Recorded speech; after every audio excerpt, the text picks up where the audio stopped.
আমিন। এটা কি বড় করে না ছোট করে বলবো? আমরা সব সময় ছোট করে বলি।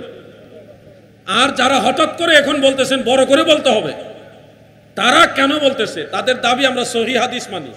কি হাদিস মানেন? শুনুন, আপনি বড় করে আমিন বলার বিষয়টা দাবি করছেন সহি হাদিস। আপনি কি জানেন না ছোট করে আমিন বলার ব্যাপারও সহি হাদিস আছে? এখন আপনি ওইটা মানছেন আর এটা মানছেন না কেন? এই প্রশ্নটা আপনি খুঁজে বের করেন, তাহলে দেখবেন উত্তর পেয়ে গেছেন, ফিতনা শেষ হয়ে যাবে। আমি আপনাদেরকে আগেও এই কথাগুলি বলেছি, আজকেও আবার স্মরণ করাচ্ছি, কারণ ফিতনা থেমে নেই। এই জন্য বারবার বলছি, জোরে বা বড় করে আমিন বলার হাদিস যিনি বর্ণনা করেছেন সেই সাহাবীর নাম হযরত ওয়াইল ইবনে হুজর রাদিয়াল্লাহু আনহু। এই সাহাবী ছিল ইয়ামান দেশের রাজার ছেলে, রাজপুত্র তিনি, এবং ছোট্ট একটা কাফেলা এসে নবীজির দরবারে ইসলাম গ্রহণ করেছিলেন। সেই সুবাদে কিছুদিন নবীজির দরবারে থেকে থেকে তেনারা নামাজ সহ ধর্মের অনেক কাজ নবীজির কাছ থেকে শিখেছেন। তালিম দেওয়ার জন্যে, শিক্ষা দেওয়ার জন্যে প্রিয় নবীজি কিছুদিন নামাজে সূরা ফাতিহার পরে বড় করে আমিন বলেছেন। নবীজি বড় করে আমিন বলেছেন, এটা সত্য। তবে কেন বলেছেন? ওই যে সাহাবাই কারাম যেন শিখতে পারে সূরা ফাতিহা শেষ হলে আমিন বলতে হবে, এটা যেন শিখতে পারে, তালিমের উদ্দেশ্যে দয়াল নবীজি কিছুদিন আমিন বড় করে বলেছিলেন। যখন সমস্ত সাহাবারা সূরা ফাতিহার পরে আমিন বলা শিখে ফেললেন, তখন আবার দয়াল নবীজি আস্তে বা ছোট করে আমিন বলা শুরু করে দিলেন। এই যে বিষয়টা, দুইটা হাদিস, একটা হলো বড় করে আমিন বলার হাদিস, ওটাও সহি, আর আরেকটা হলো ছোট করে আমিন বলার হাদিস, এটাও সহি। দুইটা হাদিসই সহি। এবার যতটুকু শুনলেন, বলেন তো বড় করে আমিন বলার হাদিসটা কেন ছিল? যুবক ভাইরা আপনারা বলেন, তালিমের জন্য, যেন সাহাবায়ে কেরাম শিখতে পারে। আর ছোট করে আমিন বলাটা এটা ছিল সুন্নত, এটা ছিল প্রথা, এটা রেওয়াজ ছিল, এটাই নবীজির পবিত্র অভ্যাস মুবারক ছিল, এটা হলো সুন্নাহ। মনে রাখবেন। আপনি হয়তো প্রশ্ন করবেন যে ছোট করে আমিন বলাটা যে নবীজির সুন্নাহ ছিল বা এটাই ফাইনাল আমল ছিল, সর্বশেষ এটাই আমল ছিল, এটা কিভাবে বুঝবো? তাহলে উত্তর যে আল্লাহ রাসূল সাল্লাল্লাহু আলাইহি ওয়াসাল্লাম থেকে ওয়াইল ইবনে হুজর রাদিয়াল্লাহু আনহু এই যে বড় করে আমিন বলার হাদিস বর্ণনা করলেন, এই ওয়াইল ইবনে হুজর থেকে একজনের পরেই যেই রাবি এই হাদিস বর্ণনা করেছেন, ওনার নাম সুফিয়ান সাউরি। ওনার নাম কি? সুফিয়ান সাউরি। এই সুফিয়ান সাউরি নিজেই নামাজের মধ্যে ছোট করে আমিন বলতেন। এখন বলেন, যেই লোক বড় করে আমিন বলার হাদিস বর্ণনা করেছে সেই লোক নিজেই ছোট করে আমিন বলেছে, এ থেকে কি বুঝলেন? আমিন কি বড় করে হবে না ছোট হবে? কেমনে বুঝলেন? যে বড় করে বর্ণনা করছে সে নিজেই ছোট করে আমল করছে, তার মানে ছোট করে আমল করাটা হলো সুন্নাত।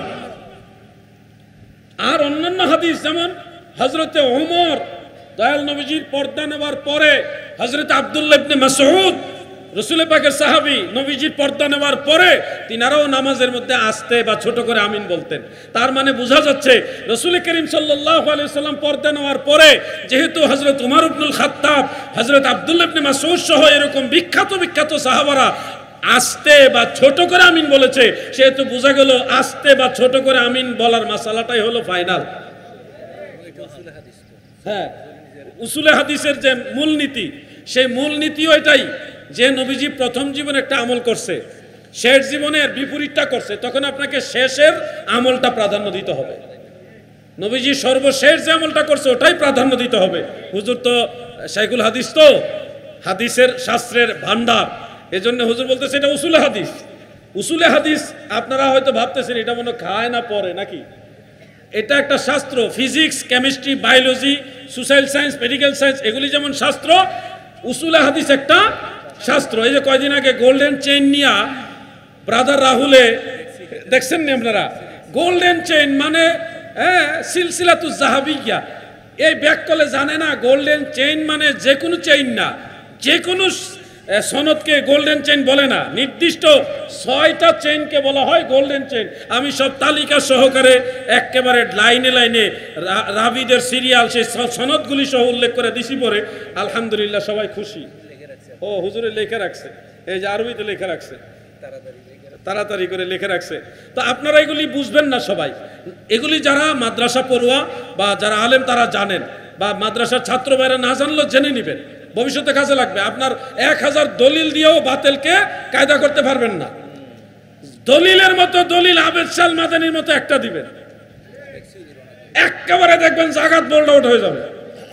আমাকে চুয়াডাঙ্গার বাহাসে প্রায় 300 জন আলেম তারা আসছে নবীজিকে মাটির তৈরি প্রমাণের জন্য।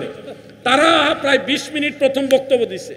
আমি চিন্তা করলাম বেশি বকবক করলে এখানে হবে না, কারণ তাদের আলেম সংখ্যা বেশি, তাদের লোক সংখ্যাও বেশি। আর আমরা সুন্নিরা লোক বেশি হইলো মাহফিলে কিন্তু সবাই আসে না, এক এক পীরের এক এক দল। নাকি ভুল বললাম নাকি? কয়দিন পরে এক এক পীরের এক এক শরীয়ত হবে, কঠিন অবস্থা। এক এক পীরের এক এক দল, এক এক পীরের এক এক শরীয়ত বানাবে, এমন একটা সময় আসবে সামনে। কথাটা শুনতে খারাপ, কিন্তু আপনারা অপেক্ষা করেন, দেখবেন ইনশাল্লাহ। এক এক পীরের এক এক শরীয়ত হবে, ওই বাদশাহ আকবরের মতো।